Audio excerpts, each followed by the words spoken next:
Just a few weeks before Pixar finally returns to theaters, the Walt Disney Company announces that Pixar will be laying off more than 10% of their workforce. Let's talk about that on That Park Place. Hello, I'm Jonas J. Campbell, an investigative reporter for That Park Place, and here with me is Mr. VashSky.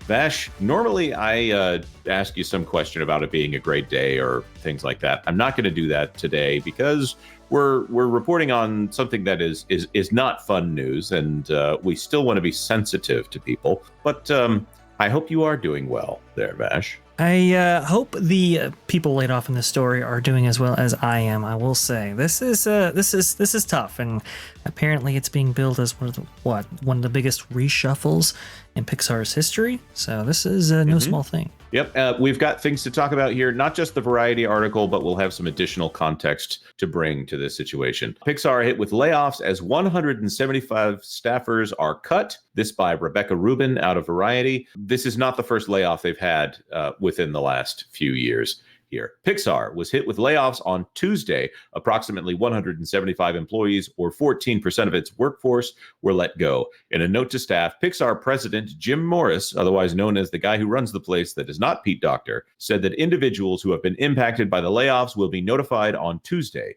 Calendar invites to speak with the leader have already gone out to those individuals, and we anticipate we will have connected with everyone impacted by the end of the day, he wrote. So theoretically, at this point, everyone who is going to be let go from Pixar should have been told by this point what that will entail, whether or not they're staying on for a specific period of time, whether they're immediately walked out the door.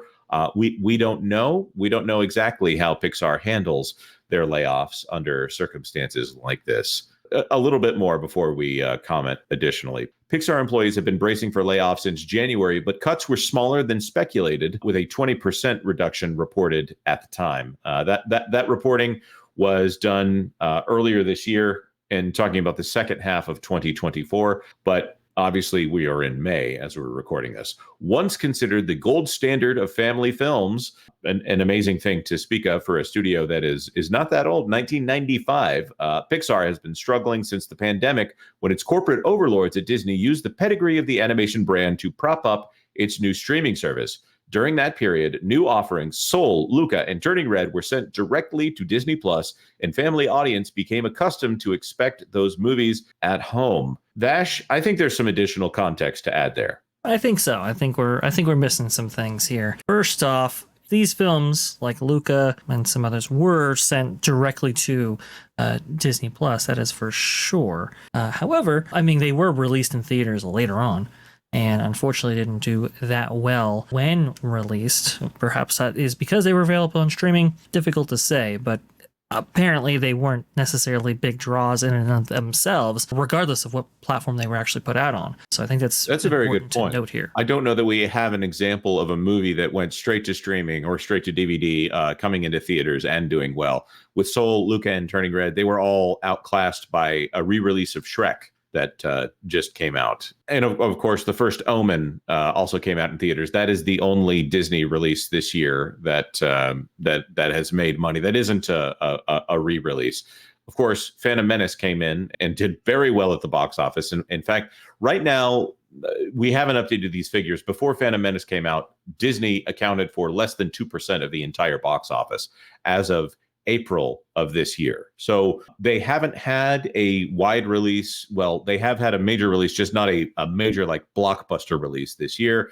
And those Pixar releases account for just 3 releases in theaters. Overall, hasn't gone well for them, despite the fact that Luca, I think Luca is actually a good film. I'll stick up for that movie. Turning Red, a bit more controversial. Soul, I think that failed to connect with audiences, but they could have at least had the goodwill of the brand at that point. Turning Red, it was Turning Red in March of 2022, and then Lightyear was June of that same year.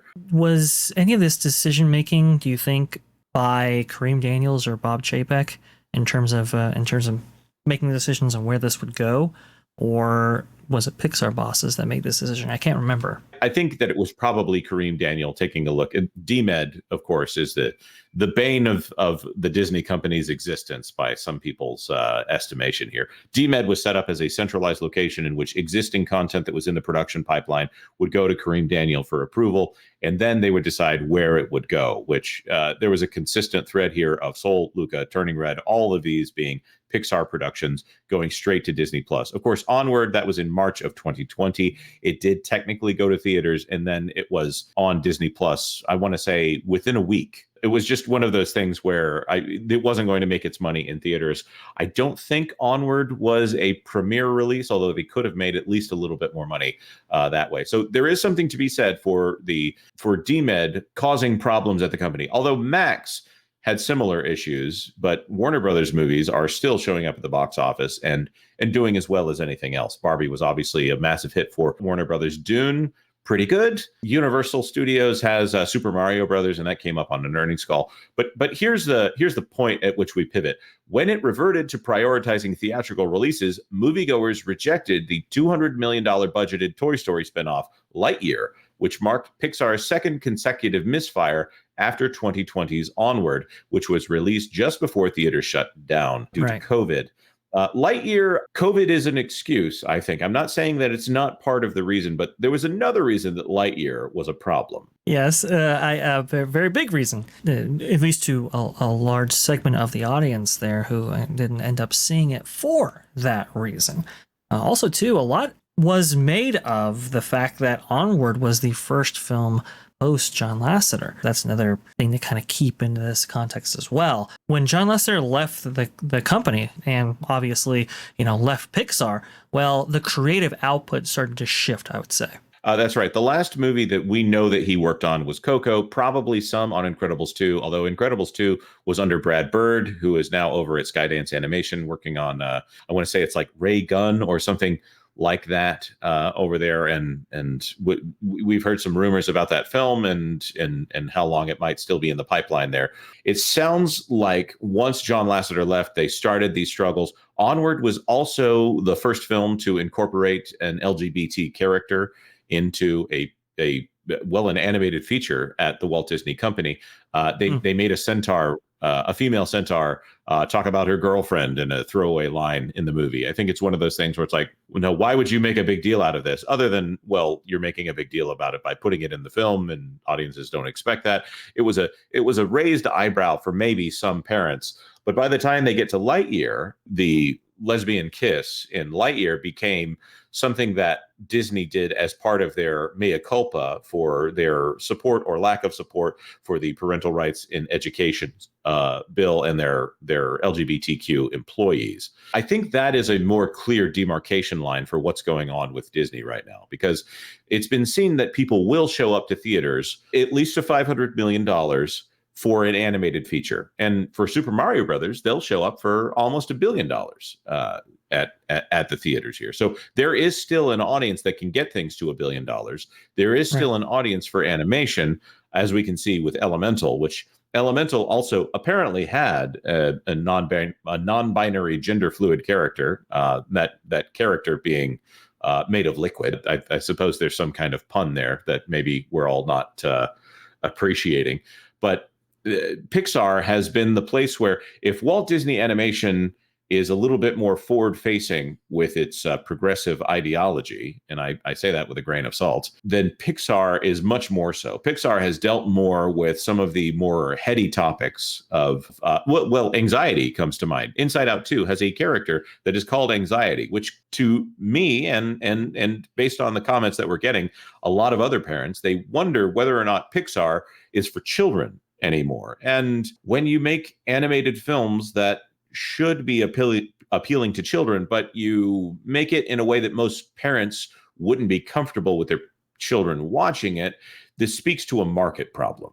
Oh, absolutely. It's almost like they've taken up these causes, these agendas. It's almost like a rebuke of the old guard of the John Lasseter mentality, where we had to make these kind of more popular oriented films, and we had to appeal to the masses. It's like, oh no, we're going to have our niches, we're going to have our agendas, we're going to push those things in our films. And unfortunately, I think the word has gotten out about that. That's not to say that these studios who manage these studios like Pixar and Marvel and so forth didn't make mistakes in attempting to make these lost leaders on streaming platforms or doing these simultaneous releases that have screwed the market. I mean, that obviously has to be taken into account. We're not saying that necessarily that has had no effect.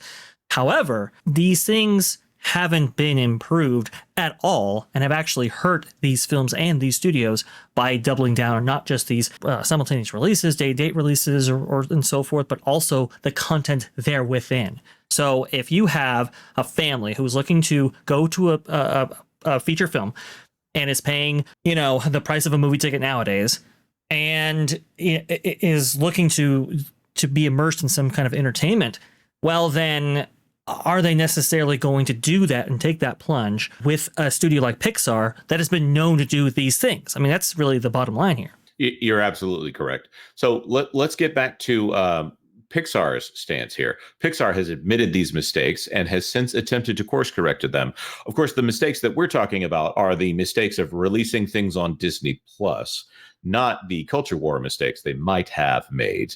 During COVID, we trained audiences to watch our movies on Disney Plus. I won't say there was a lot of choice, Morris told Variety last summer. For periods of time, it was the only thing we could do. We have a little work to unring the bell and motivate families to go to the theater and not wait a few months to see it on Disney Plus.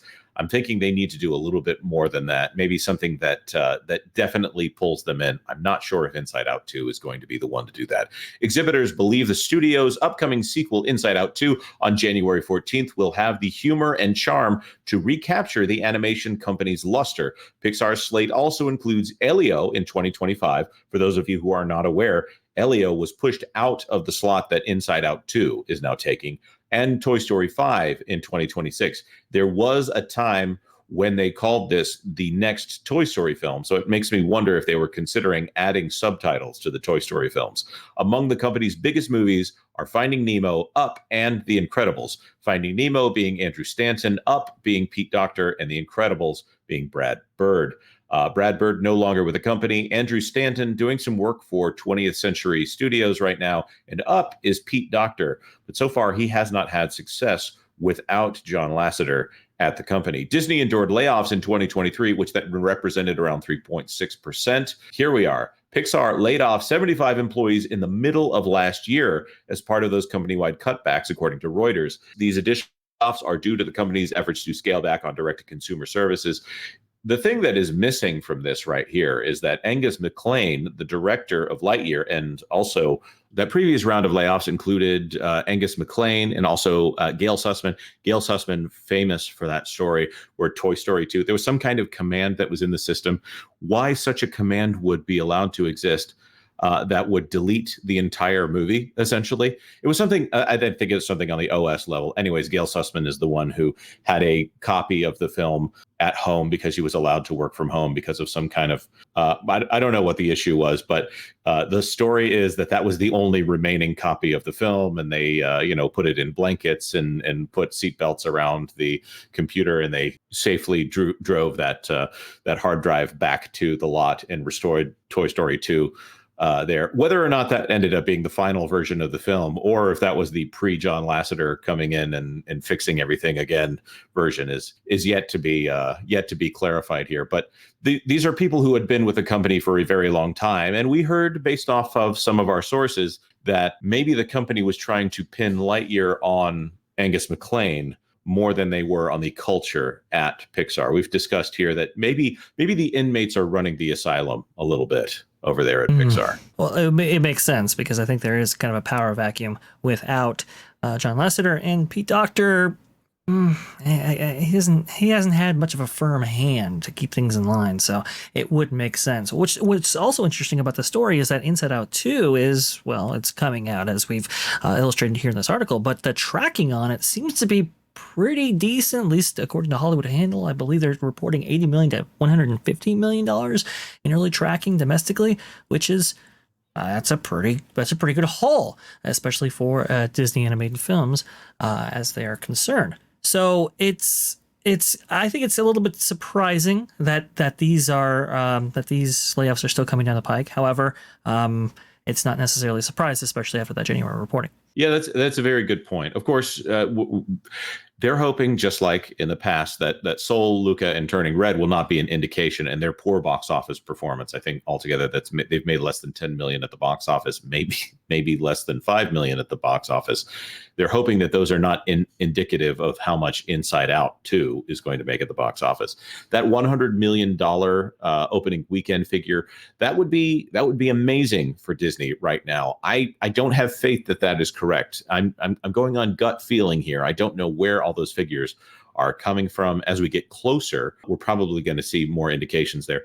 I'm seeing so much more chatter about Deadpool, and we're going to be talking about Deadpool in another video on this channel, but it seems like Disney is much more focused on the marketing for Deadpool than they are on the marketing for Inside Out 2, which to me indicates that Disney may also be hedging their bets here a little bit on Inside Out 2, even though they only have a handful of actual Disney core brand releases this year, those being Inside Out 2, Deadpool 3. Moana 2 is definitely coming out this year, and Mufasa is supposed to come out this year. And Mufasa, long live the king, but there's another quadruped who might be chucking him off of the cliff again here. That would be Sonic the Hedgehog, Part 3. So technically Shadow the Hedgehog. All right. So as far as Pixar goes, our thoughts and prayers go out to the people who are laid off. We don't want to see anybody lose their jobs. I hope they land on their feet somewhere else in the industry.